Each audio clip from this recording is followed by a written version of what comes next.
आमचे 2 नंबरचे वार्ड शेख मसीदा शेख परवीन इनके उमेदवार 2 नंबरचे प्रतिनिधी आहे. यांचे प्रतिनिधीमध्ये 2 शब्द आमचे खलील आई साहेब सांगतील.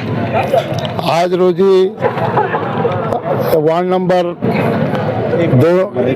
1चे आणि 2चे उमेदवाराचं आज मतदान होतं.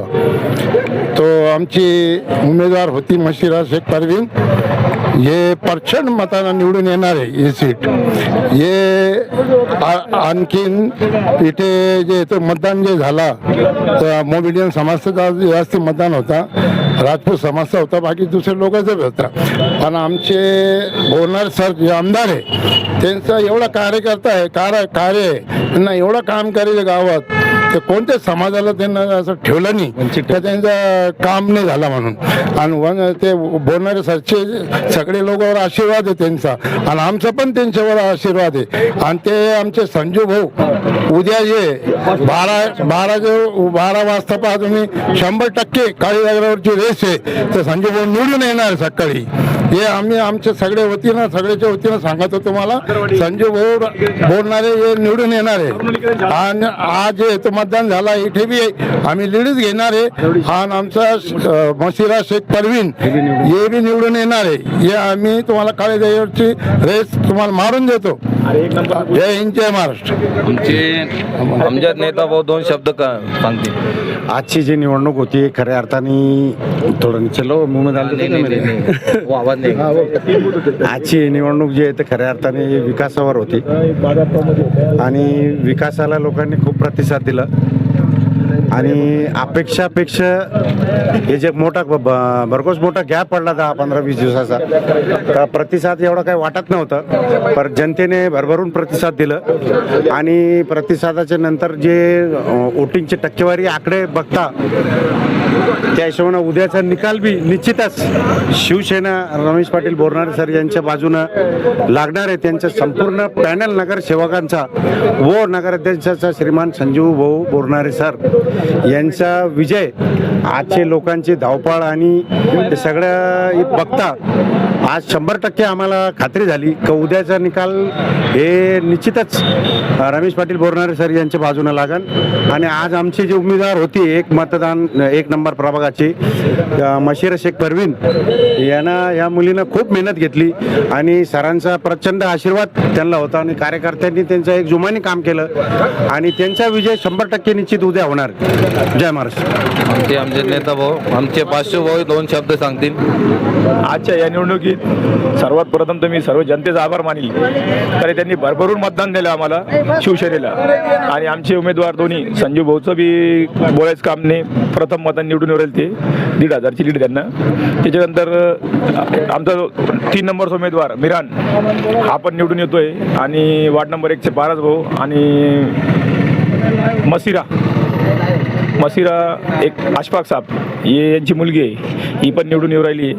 या उद्या सकाळी तुमच्या TV चॅनल यायचे पहिले विजय घोषित झालेले ते आजच.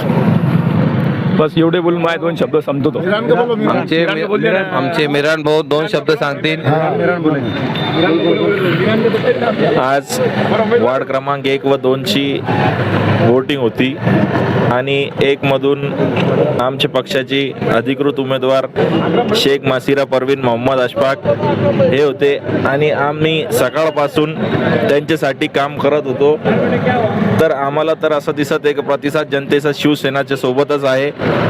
जसं लोकांनी मला सपोर्ट केलेला आहे, मला असं दिसलं का मसिराला पण तसं सपोर्ट केलेलं आहे लोकांनी. आणि उद्याचा निकाल मसिराचे सोबतच लागणार आहे, माझ्या सोबत लागणार आहे. शिवसेनाचे सगळे जेवढे उमेदवार आहे त्यांचेच कडून सगळा लागणार आहे जे रिझल्ट आहे. आणि नगराध्यक्षासाठी आमचे संजू भाऊ बोरनारे हेच उद्याचे नगराध्यक्ष आणि एक वैजापूरला नवीन चेहरा दिसायला भेटणार आहे एवढंच बोलतो.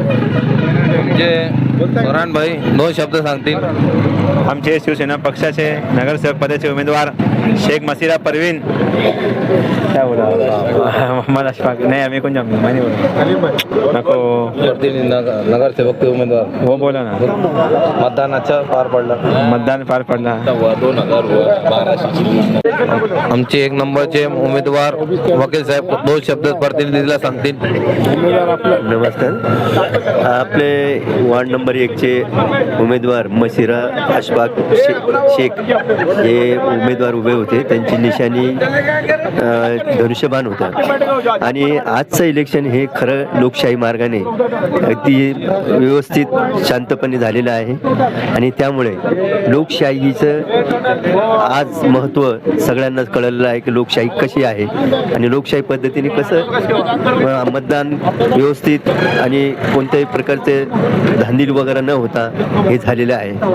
आणि म्हणून असं प्रत्येक उमेदवार हा अंदाज लावितो बा मी विजय होईल, परंतु जो चांगला सुशिक्षित माणूस असतो, सुशिक्षित व्यक्ती असतात, ते विचार करून मतदान करतात आणि त्या मतदानामुळे आणि कॅन्डिडेटमुळे चांगलेच कॅन्डिडेट आले तर विकासाची गंगा पुढे चालते, विकास होतो आणि अशा प्रकारचे लोकशाही पद्धतीने मग इलेक्शन होऊन उमेदवार हा निवडून आल्यानंतर त्याच्यावर फार मोठी जबाबदारी निर्माण होते आणि ती जबाबदारी त्याने चोखपणे चांगल्या पद्धतीने जनतेची सेवा करा अशी लोकांची अपेक्षा असते आणि अशा पद्धतीने इलेक्शन होणं एक फार लोकशाही पद्धतीने झालेलं इलेक्शन असं निष्पन्न होत राहतं. एवढे पण मी माझे जय हिंद.